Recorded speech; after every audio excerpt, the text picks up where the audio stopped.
we'll be able to have opportunity for some good discussion. I saw that she has a good bunch of slides prepared, and I'm excited to be able to introduce her and welcome her back as a presenter again.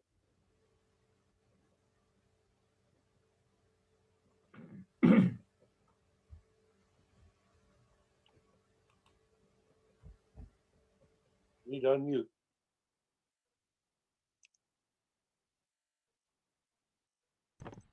Okay, now. Yes. Okay. Paul asked me to talk on this topic about this edition of the Book of Mormon. I think because he knew I worked on it. And I made this presentation. It'll probably be a lot of what everybody already knows, but I wanted to cover it pretty well. And I just found out the last time I did the presentation, I could see my notes. Tonight, I can't see my notes, so I'm winging it. So you might pray for me.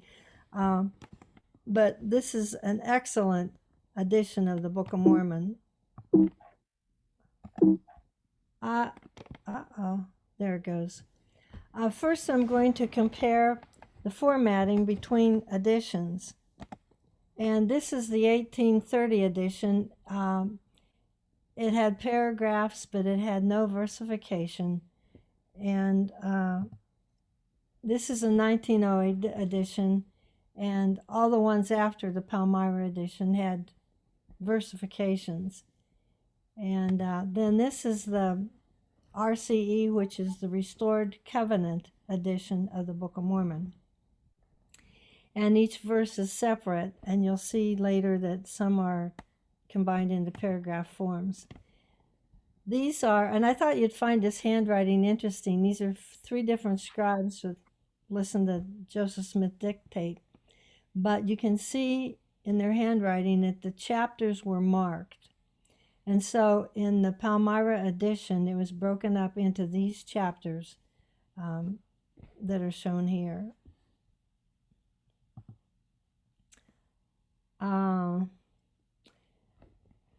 One of the things that the Restored Covenant edition did, in the top, when I'm showing slides, the top is always the 1908 edition, is it grouped thoughts together. So in this one it says, "And there shall raise up one mighty among them, who shall do much good, both in word and in deed, being an instrument in the hands of God with exceeding faith, to work mighty miracles and to do that thing which is great in the sight of God." And this should be connected to work mighty miracles with faith. And so in the RCE, you'll see that it is. The versification is there, but it's included in like that paragraph grouping. So it makes it much easier to understand as you're reading. And I initially, when I gave out a lot of Book of Mormons, I would tell people, if you read it, you will see it's much easier to understand, and you will see things in there you never saw before. And I'll know if they opened up the book, because if they did, they'd come back to me all excited and say, "It's so much easier to understand, and I can see things in there I never saw before."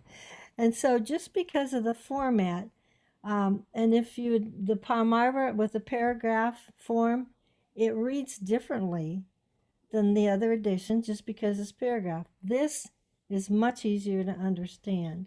And I might mention, I tried as carefully as I could to format the size of the font. So up above, the smaller font is from the 1908, and the larger font at the bottom is from the RCE. So it's much easier to read, from the pulpit. You can read it without picking up your book in front of your face because of the larger print. I think it's like a step under the large print. Okay, let's look inside the book further. First, there's the introduction. And in the introduction, it tells how we got the Book of Mormon, and it just talks a little paragraph about Mormon and Moroni and Joseph Smith. It talks about another paragraph about the 3 Book of Mormon groups: the Nephites, the Mulekites, and the people of Zarahemla. I'm going ahead of myself. And then the main purpose. And I wanted to show you because the main purpose is discussed twice in the Book of Mormon, in the title page and here in Mormon, toward the end of the book.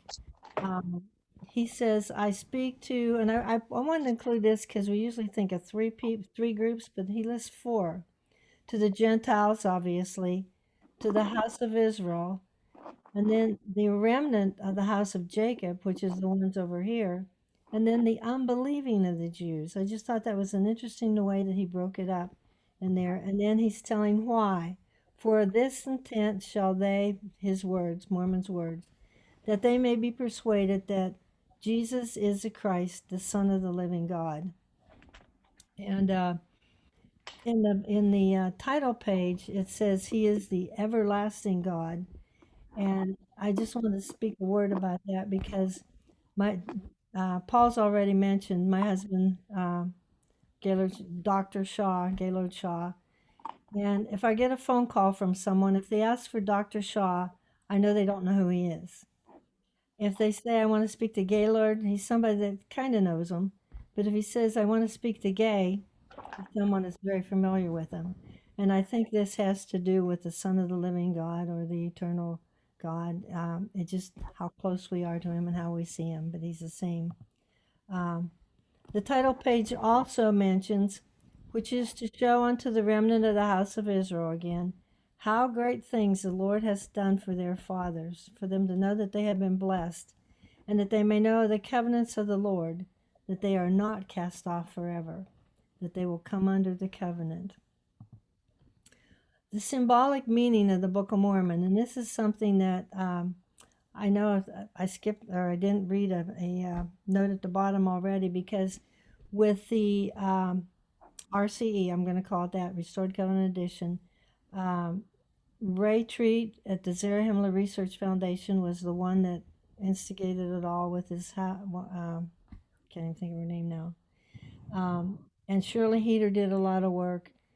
And Ed Fonts formatted it in the poetry form. And that poetry form was just kind of discovered before we were ready to do this book. And to me, it shows the Lord's timing because it just made the book so much better to have the poetry form. And I created all the cross references and the main index. And a lot of my cross references finally ended up in the main index because they said we only wanted 8 for each topic. So that was it. But anyways, one of the things that Ray emphasized, and this is one reason it's called the Restored Covenant Edition, is meaning. And Mormon, we're missing the I on Nephi. Mormon says, I, Mormon, being a descendant of Nephi, and my father's name was Mormon. But he wasn't called Mormon Jr. or Mormon the Third or anything like that. He says, I wasn't named after my father. I am called Mormon, being called after the land of Mormon. So what happened at the land of Mormon? This was the land in which Alma had established the church among this people. Yea, the first church was established among them after their transgression. And so this was the heart of it. The people were converted, they covenanted, they were baptized, and this started the whole religious growth in the Book of Mormon. So he says, I was named after the land. And so the contention is that the Book of Mormon isn't named after Mormon. We just assumed that because he wrote most of it. But it means the land where the covenant was established. The Old Testament and New Testament, the word testament also stands for covenant. We have the Doctrine and Covenants. And the Book of Mormon is like the book of the restoration of the covenants. And so that's why it's called the Restored Covenant Edition of the Book of Mormon. Let's look more further inside. The introduction at the beginning, I'm giving you all the details because I figured I could tell you all this in 5 minutes, but if you want all the details, it takes longer. How we got the Book of Mormon, and it talks about No, I'm sorry, I went through this. I'm continuing on with it. The relationship with the Bible, and it in Romans chapter 11, it even talks about the olive trees, which connects to uh, in Second Nephi when they spend 10 pages talking about the olive trees in Israel. The Hebrew nature, which is a really big thing in the Book of Mormon, and it is what shows the Book of Mormon is authentic. There's no way that Joseph Smith could have come up with all of these Hebrew things. I remember in 1997 they had found 97 different Hebrew poetic forms and sentence structures in the Book of Mormon. There's no way Joseph Smith could have done that. And so it authenticates the Book of Mormon. And then it asks us why read the Book of Mormon. It's a good little section. It tells about 7 or 8 things of why it's important to read the Book of Mormon. And then it sends about, I don't know, 6 or 7 more pages explaining about the Restored Covenant edition. This is, I think, a great addition to the Book of Mormon. For the first time, they put the title page like Scripture. Because it was written by Mormon, well, actually, Mormon. And so it's versified, just like the rest of the Book of Mormon, with cross references. And I'll mention here that one of the things that people really like about the Book of Mormon, this one, is the wide margins. This one's kind of full, but this is to open up to a page. This is what it looks like. So there's lots of room for notes. You got the big print. You'll notice it's broken up into paragraphs, which again makes it easier to understand. And this is the printer and Palmyra put all the punctuation in. And so the working with the RCE, there was a freedom felt to put it the way they felt it was appropriate. So one of the things I like is lots of quotation marks, which weren't there before. As a matter of fact, I've never printed it up, but I have it printed ready to go about this example with Ammon and the King Lamoni. And it's written like a book with all the whole dialogue there. It's great. Okay. Another thing that I like about this Book of Mormon is at the beginning of each chapter, it gives you the dates, the beginning and ending dates for the chapter, as much as they could tell. And then it does all the math for you, too. So it says 276 years later. It gives you the date again for all these. Every time they give a reference, they give you the date. And I really like that, so we know where they are. It doesn't particularly correspond with our calendar, but it does with when Christ came there.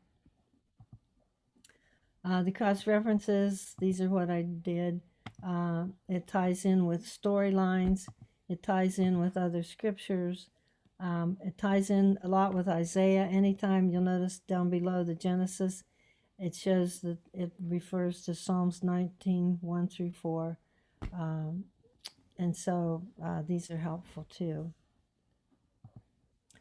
The words of Christ are in red. I'm sorry you can't read all my references. The pictures are covering it. But this we debated a lot about because there's a lot of times that the Christ or the Spirit or an angel is speaking in the Book of Mormon. And we thought, let's include them too. But this is the way all of us should be, because the writers, they'd be saying, the Spirit says this, and then as you're reading along, you'd think, where does the Spirit stop and the man take over? And it was hard to tell. So the only place we did it with Christ was when his feet were on the ground talking to the people.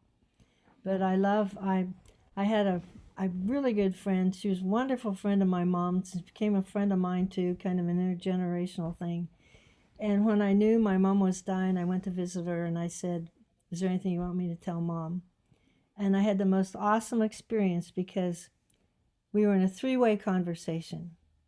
She was talking to me, she was talking to her mom, and she was talking to God at the same time. And it was just, this is kind of how some of these Book of Mormons were, you couldn't tell when one started and one stopped. Okay, I wanted to compare indexes.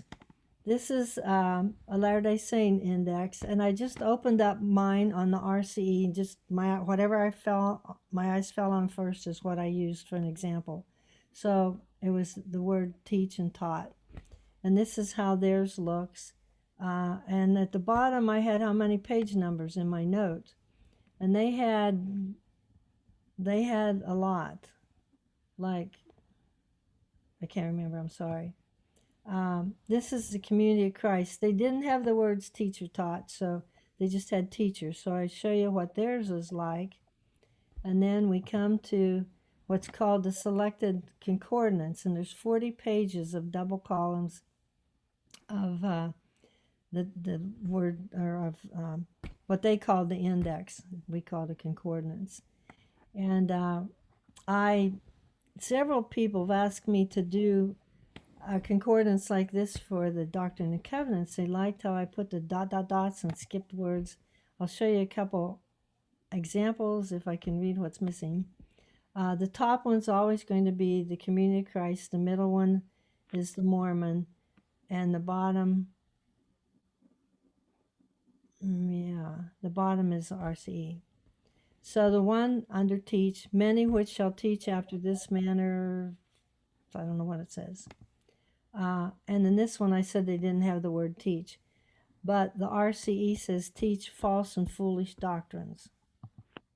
Another one with the Community of Christ, given unto them that they may teach all men that the Mormon says that all men should do good. Teach, the T there's for teach. And with the RCE, teach all men they should do good. I think one more.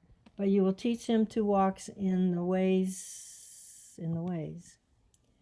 Teach the children to walk in the ways of soberness and truth. I know they left truth out, and love, to serve one another. And the RC just teach them to walk in truth. So it's much abbreviated, but it's got a lot more entries. Okay, changes in the books. And this is where the one argument that people have given about they don't like the RCE, they call it Ray Treat's book. And because there were changes. What they did was make it a more pure copy. It was like, I think 75% was the printer's manuscript, and 25% the Mormons let us copy what they have from the original. So it was compared. It took 14 years to come out with this book, to compare it with the most original writings that we could find.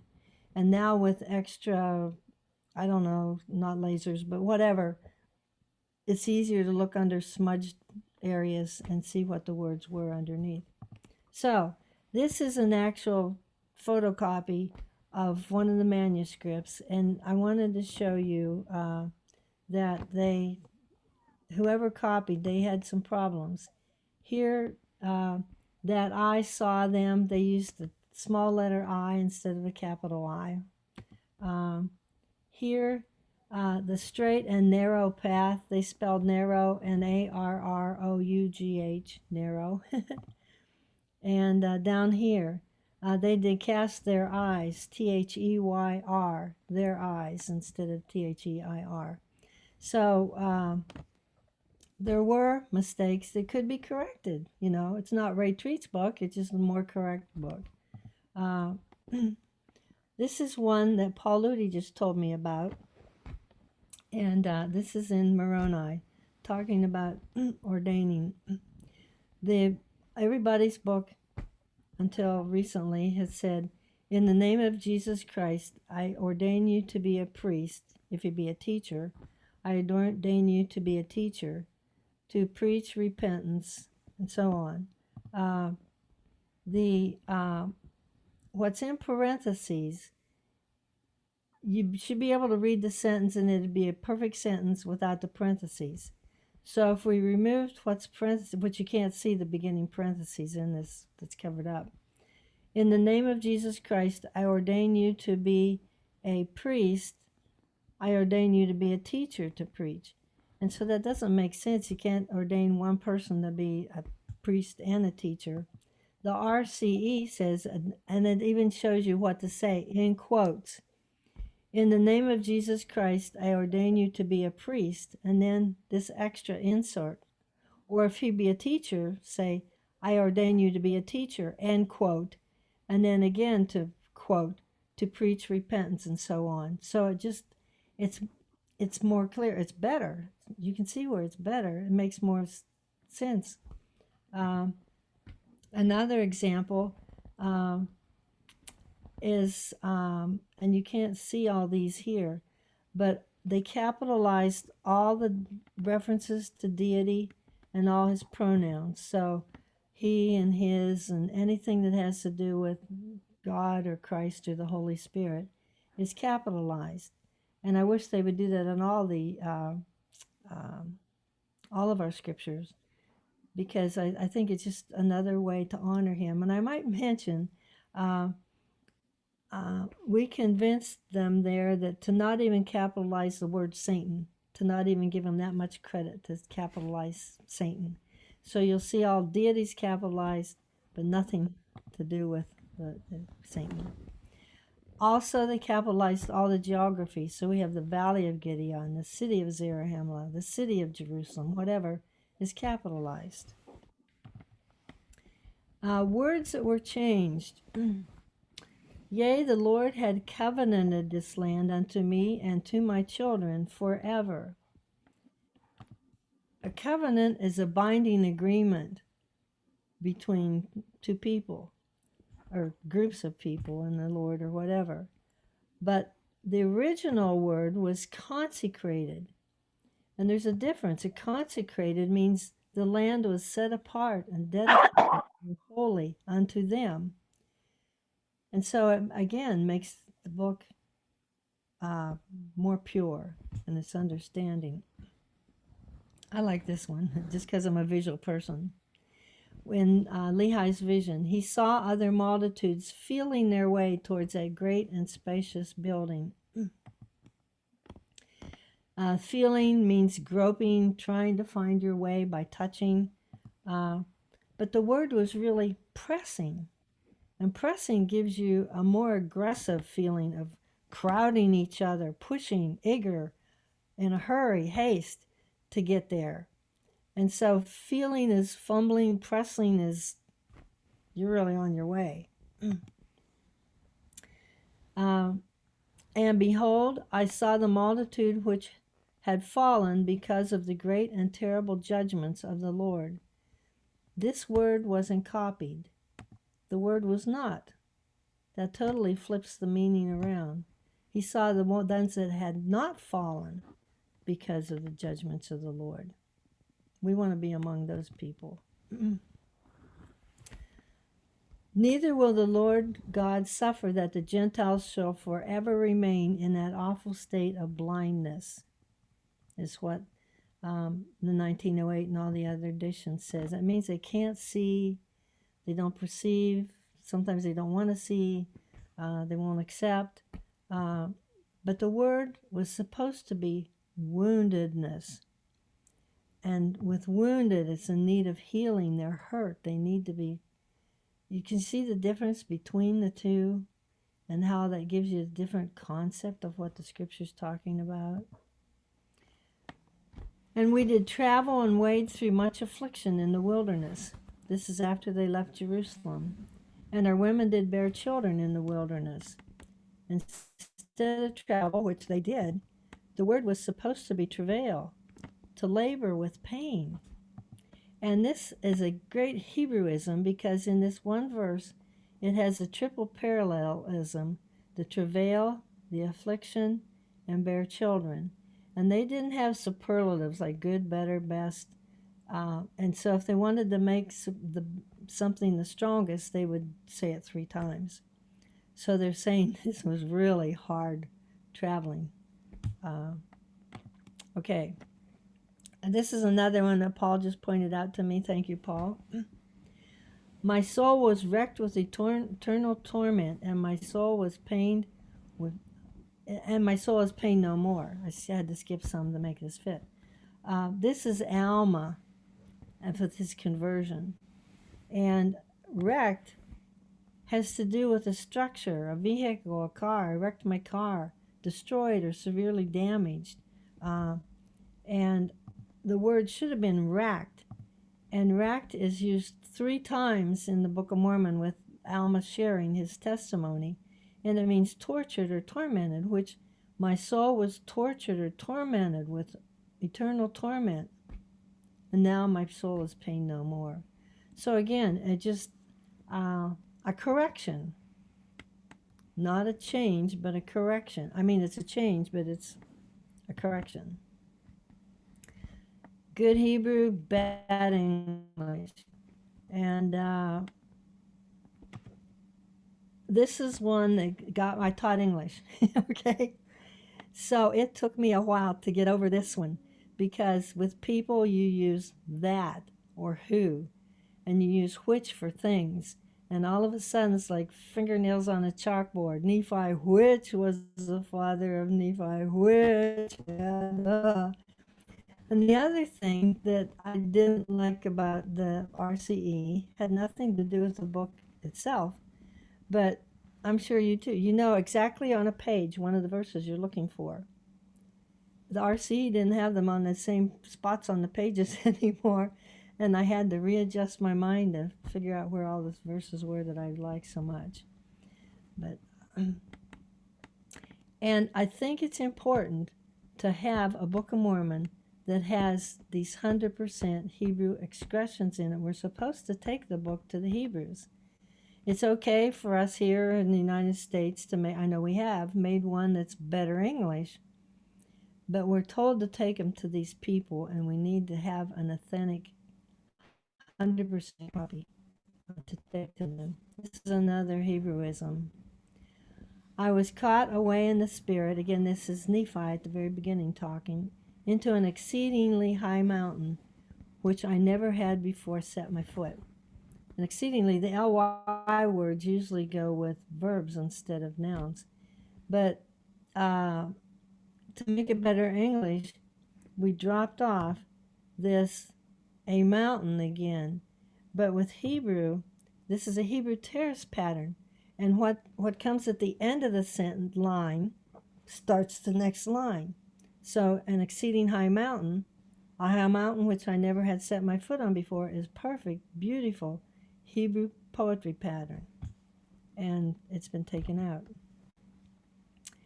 And I said unto them that our Father something also saw, that the justice of God did also divide the wicked from the righteous. And this one was changed to good English, because he didn't understand at the time. The word was justices. We don't have justices. The plural intensifies or heightens the idea of the singular. So it just reinforces it and emphasizes it so much more, the justices of God to divide the wicked from the righteous. This one, I was going to mention, do you know what the plural of chiasm is? It's chiasmus. It's more like a Latin ending. And here we put an English ending onto, there's cherub for singular, there's cherubim for plural. And then we put an S, it's like saying cherubims. And again, this was from Paul. So thank you, Paul. No, I'm sorry, I had this one before. Paul mentioned it, and I said, I got it. Cherubim, plural. Okay.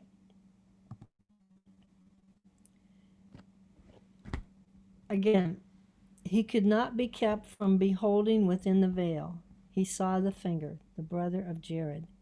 That's the first verse, 84. 85 says he could not be kept from within the veil. Therefore he saw Jesus. They left out beholding again, because Hebrews like to repeat things a lot. and they use it a lot in parallelism. So it was there, they just left it off. And so to go back to the original, we included it.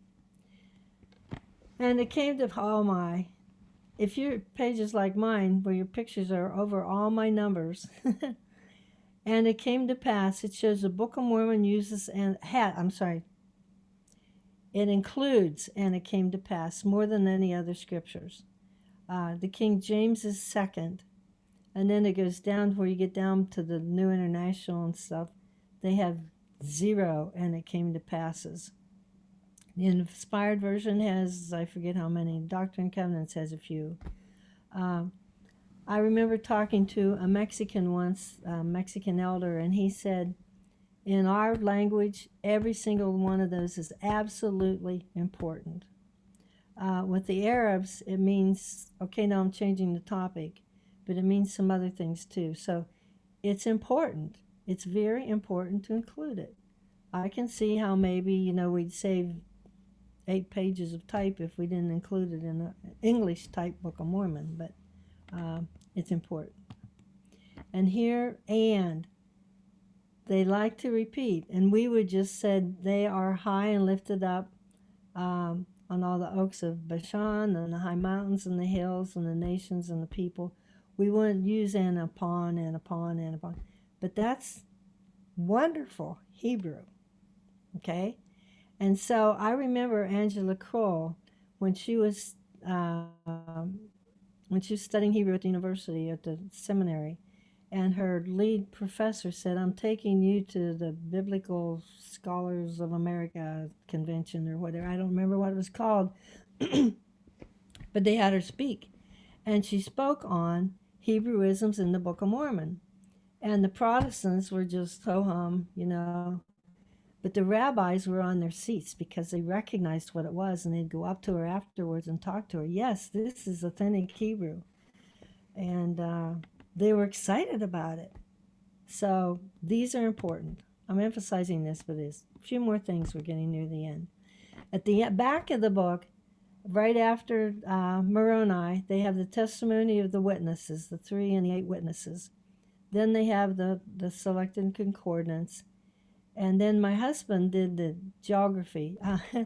We had, for the first time, we had a Book of Mormon reading marathon on the Graceland campus. And we started at 8 o'clock Saturday morning, and we read until about 9 o'clock Sunday morning. And it was amazing. I could tell you all about that too. But we went home, and Monday morning, Gay says, I feel like I should look at geography. And it's a topic that he'd never even thought about because we're more interested in spiritual. But right away, he started, and by the end of Tuesday, he'd circled everything he could find about geography, and, So he did the geography here and wrote a book about it. And then it has a summary of the Book of Mormon, and then a summary, the Book of Mormon summary has of each book. So particularly if someone's not familiar with the Book of Mormon, tell them to look back there first, and they'll get the whole gist of the book in a few pages. And then a summary of all the different records, which is kind of nice to see what records were mentioned in the Book of Mormon, the Book of Lehi, and ones that aren't missing. And then just briefly what I've talked to you about, the RC is restored in its purity, and you'll notice down here, right on here, in its purity from the original and printer's manuscript. And I might mention, translated by the gift and power of God, when I was working with Mary Jo on her translating the characters that Joseph copied, we realized that demotic Egyptian is not written in sentences, and those words are missing. And so Joseph Smith really absolutely needed the gift and power of God to translate it. But then there's also 75% of the printer's manuscript. So the best that it can be written. Again, to review, large print, wide margins, poetry style, Christ's words in red, New Cross references, capitalizes deity and geography. Christ is the most important, obviously. Covenant's the most important subject. To convince the Jews and the Gentiles that Jesus is the Christ. and to restore knowledge of the covenant. Now, I wanted to tell you, if someone's interested in one of these books, I just talked to Sue today down at the Book of Mormon Foundation because I knew they were out of some Book of Mormons, and I wanted to know, what you could be available to you. If you live in the area, this is their address and their phone number to get a Book of Mormon, and they're just a block north of the square in Independence, Missouri. If you want to order a book, don't call. You go to this BOMF, Book of Mormon Foundation.org. And when it comes up right at the top, it'll list an online store. Click on that, and the Book of Mormons are listed first. And the only way they'll take them online is with PayPal. And right now they're out of paperback, and they're in the second double checking everything with it. They're hoping to have the paperback out by the end of the year. However, let's see, the leather without thumb tabs in it is only $25, and the leather with tabs is only $30. Initially, they were $44, and particularly the ones without tabs, they have lots of. They have a few paperbacks for $10, but when they're out of them, they won't even be listed on their website. Just until they get printed more. But if you're interested in any, this is how you can get them. So, I think I'll stop here. If there's any questions or any comments.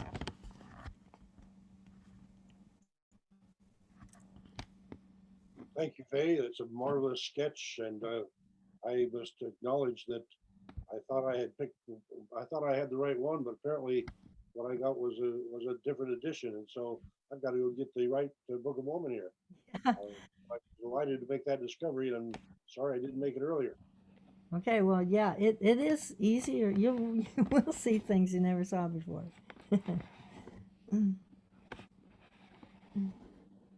Hey, I've got a question for you. You talked about the changes that were made, and you said, well, they were corrections. Mm-hmm. And by that, I'm thinking, you may have said it a couple times, but you went back to the printer's manuscript to make the changes. Were there any times when you couldn't really tell what word was supposed to be there and had to make a choice? I mean, was that a something that happened to you, or was it clear in the printer's manuscript what was there? That's a good question, Ron. I didn't work on that at all. I just made cross references in the concordance in the back. But I've seen places, even on what you've seen, they crossed out, the chapter and changed the chapter number and stuff. So I would imagine, Frank, do you know anything about that? If I had more time, I could probably show you some. There are some things that were in question, but the LDS have discovered some things just recently. And in our translation process, we've tried to go back to your original book, with all the manuscript reference in it. And of course, you guys used references or discoveries from them also in writing that book. But I think that they've even discovered some things since that time. And if I had a little more time, I could probably give you some examples, but I can't bring them to memory right now. Neil might remember some. I don't know. He's here too, someplace. Okay. Neil, do you remember any that we've come up with? Or he was here. He may not be here. We were translating earlier this evening. No, there you are. No, I don't recall anything that we've actually done, but there was one that you and I discussed that had to do with the word papiler, P-A-P-I-L-E-R, papilier. You remember that, Frank? No, I don't remember that one. I'm sorry. Well, You know, when you get old, it kind of, Yeah. the RCE didn't get it. They didn't know what to put there, and the 1908 didn't. And oh, it was the name of, yeah, I remember that now. What was it? It was it had to do with the proprietor. Or Prior. preparator of, it was Preparator. about, it was Preparator, about, proprietor. Now, Ron, you remember about that? hell and Satan and the relationship and Mhm. what that word was. It didn't have a word that anybody could look up, but yeah, that was one of the reasons why I asked the question. The LDS found that, and I think that's on the original manuscript that we hadn't had access to or something. And they finally decided it must be preparator, which is not a common word in our day, but it was a word that was used many years ago. And it has to do with the one who controls things. Could I jump in here for a moment, please? Oh, it was, excuse me, it was the word preparator that was used in the 1908. Right. That was the word in the 1908, and it And wasn't. they found that it was proprietor. Paul, you had something. Here, please. There are two places in the Book of Mormon manuscript where you can't read a word. That's what Ron's asking about. The word is year, Y-E-A-R, and it is translated into the 1908 edition as yay, Y-E-A. There was a blob after the Y-E-A, and so for years it's been saying, the Lamanites came upon us in the 19th yay. That doesn't make any sense. That would be in Alma 21:144. Very good, Paul. So in Hebrew 3, same thing. It was the sixth yay, and 40 and 60 yay, which doesn't make any sense. It should have been 40 and 60 year. That was caught in the RCE, and we also caught it later on when we did the 3-in-1. Great. Faye, where did you say, what's the website you call the order of copy? BOMF.org. Yeah, I just tried it and it came up with a deal offering to sell me a website. Oh, What? my. No, Yeah, it didn't come up with the store at all. Tell you what, type in Book of Mormon Foundation. It'll probably come up, and then you can see where the store is. Okay. Thank you. 'Cause I checked it today. I just got BOMF.org just now. So Yeah. did you? I did too. I just bought one. Oh, good for you. You'll love it. A person I failed to mention was Royal Skousen, who's a Mormon that did all the extensive research on, the Book of Mormon, and but the RC was the first one to come out. So Can I share a testimony? absolutely, I love testimonies. When I was in Kenya, the man over there, Eric Odita in particular, was, of course, Ray went to Kenya and gave them a copy of the text in the year 2000 so that they could use that without worrying about copywriting materials when they translated it into Swahili and Luo. And Eric shared a testimony with me. He said, we had read the Book of Mormon years before, and we had a testimony. We knew it was true.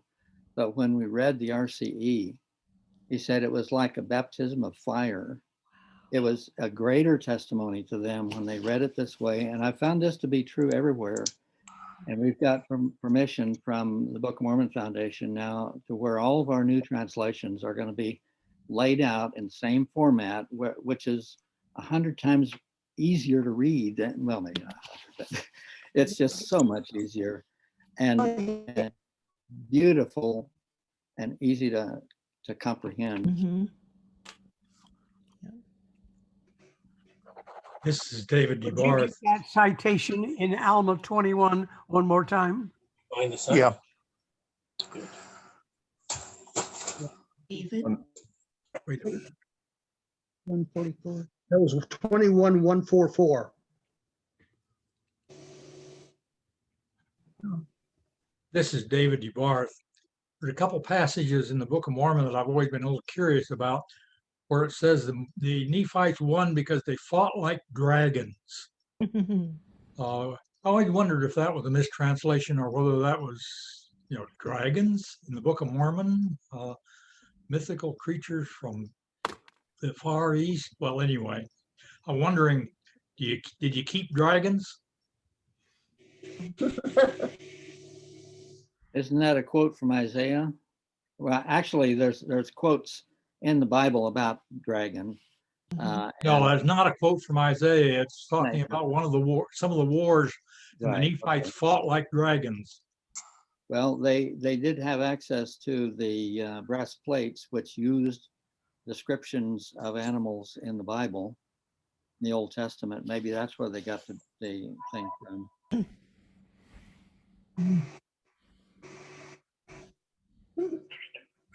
And there are creationists who do not believe that they're mythical creatures, that they were reptilic animals, and there is historical evidence for them. There's carvings on walls over in Europe and Asia of animals that look like the reptiles of ancient times that are much bigger than the kind of things that we see around us today.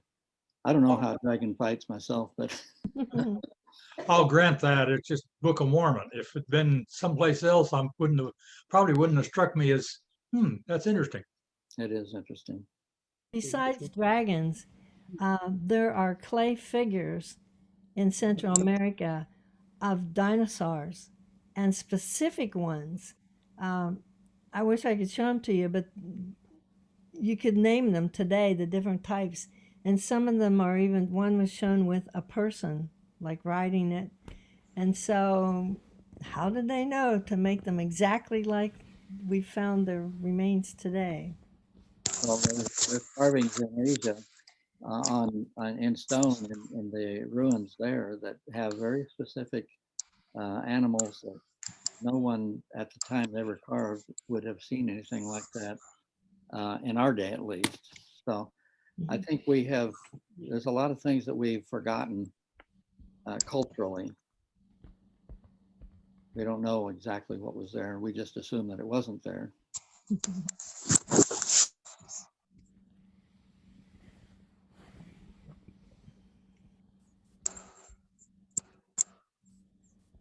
There are two uses of dragons, one in Mosiah and one in Alma, that are talking about fighting like dragons. Okay. I may be extra dense, but I just cannot find on the website where it shows to buy the book. As soon as you bring it up, go where it says at the top. On the right. Okay. You keep scrolling left until you see the word online in the white letter words up at the top. It'll say online store.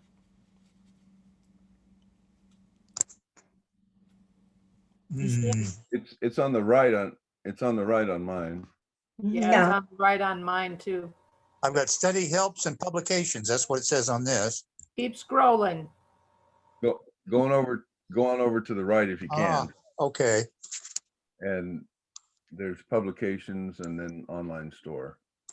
Online store. Okay. Yeah. Thank you. Yeah. Good.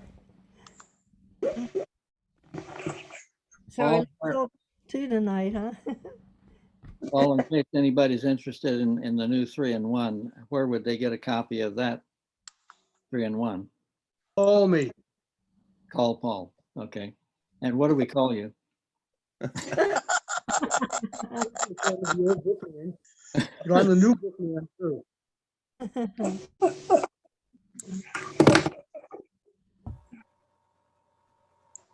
You can go to restorationscriptures.blogspot.com and get all the information with photos and ordering information. restorationscriptures.blogspot.com. And clarify, if you would please, what the 3-in-1 includes. It has a Bible, a Book of Mormon, and a Doctrine and Covenants. Inspired version, 1908 Book of Mormon, Doctrine and Covenants through section 144. Well, that's good. The latest one I bought had the 1966 version of the Book of Mormon. Yep.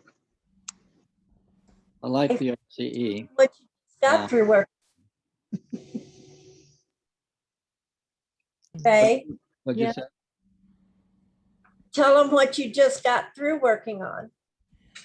Okay. It's at the printers now.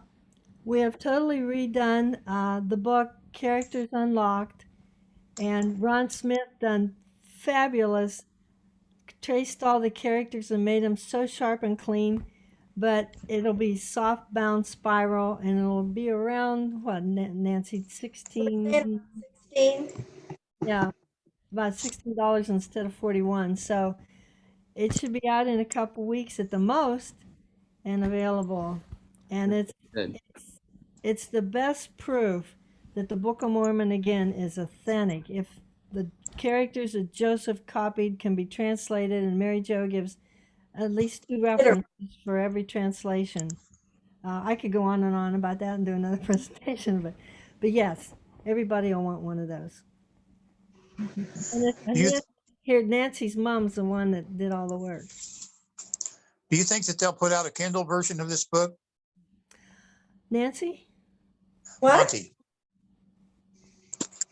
Oh, you're talking to Monty? Yeah, I was wanting to know if they were going to put out a Kindle version of this book. Of what? Of your mom. Book of Mormon, Restored Covenant Edition. Oh, yes. Oh, well, no, wait. Yeah, they're working on, yeah. At least yeah, it's kind of, you need to talk to them, but I know they have it in mind. And if you look at Frank Fry, he's holding up the book I'm talking about right now, the Characters Unlocked. It analyzes the characters. Each character. The Anthon transcript, character by character. And how much of it is in color? Did you maintain all of it in color, or just parts of it, or what? Just what you see there, we did, Frank. We kept the reds. Good, good. Well, the red's important there. It is. And you can see it. It analyzes the characters not only in the Demotic, but in the Egyptian.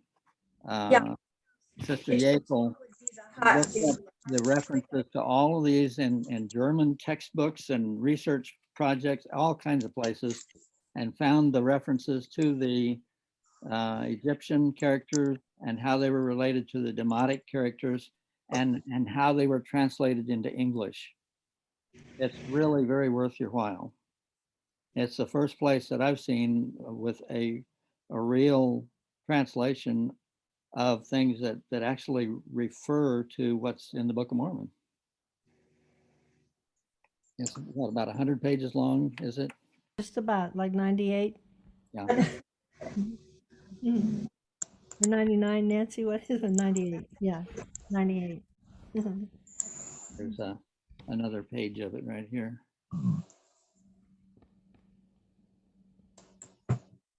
So.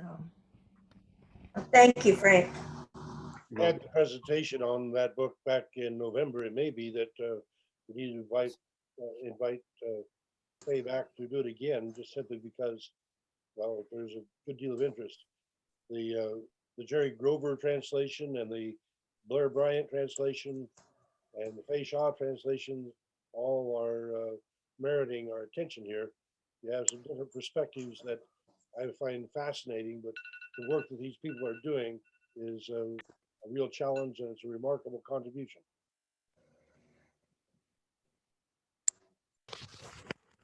I didn't do any of the research. Ron and I have talked about maybe following up a little with something else. He helped put it in book form. It was Mom's research, but Faye talked her into putting it into a book so other people could share it. What did you say that the critics called it? What? What did you say that the critics called it? The Book of Mormon, No, I mean the book. Yeah. they called it Ray Treat's book. Well, it's kind of been the finest tradition of Joe Smith's Gold Bible. Yeah, you're right. Absolutely. Faye, we have some of us that may not have been acquainted with Ray Treat. I had that privilege, but it might be good just to explain a little bit of the 14 years that he invested in this project. Are you asking a question, Paul?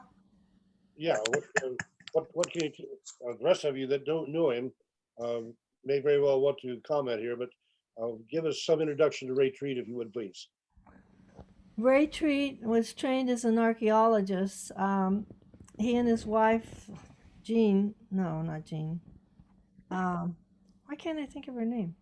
Anyways, they started the Zarahemla Research Foundation. Mary Lee. Merritt, thank you. Thank you. And they promoted all kinds of Book of Mormon stuff. And if anybody walked in there, because I worked in there for a while, and he talked to whoever was there about, what's your Book of Mormon project? What do you need to be working on? But he was good at getting other people going and promoting the Book of Mormon. He was always out around talking about it. But they spent 14 years just day in and day out working on this edition, plus other materials that they put out. They put out recent Book of Mormon developments, 2 volumes of that. They put out a newsletter every, the Zarahemla record, right. What else? But just promoted a lot of Book of Mormon things until they just couldn't do it anymore.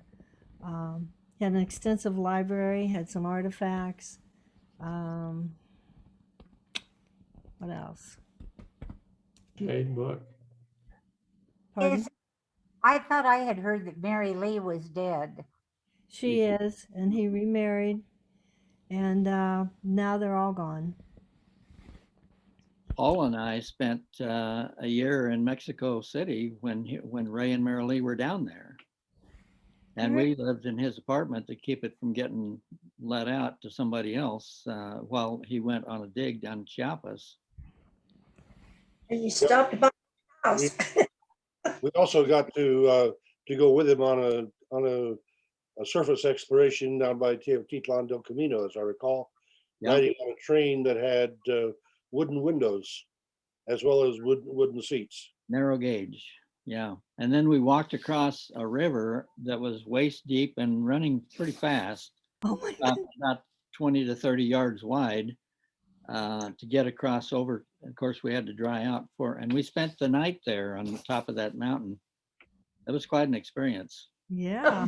It was the site of the convergence of 2 rivers that then flowed through the cut down toward the Gulf of Mexico, right. And there was quite a complex built there at that crucial point of geography.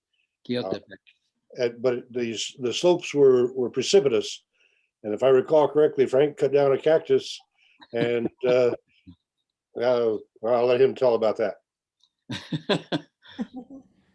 It created quite a dust pile or dust cloud. Oh my. But it was the 2 rivers come together and flow down through that pass, and it comes out on the other end where we believe the real Hill Cumorah is. And that's the Papaloapan River. And one of the rivers goes up toward Oaxaca and the other goes toward Mexico City, the Rio Salado and the Rio Grande. Okay. You guys sound like the Indiana Jones version of the Book of Mormon studies. It was interesting. Very close. Hey, I need to ask a question. This is amusing, of course.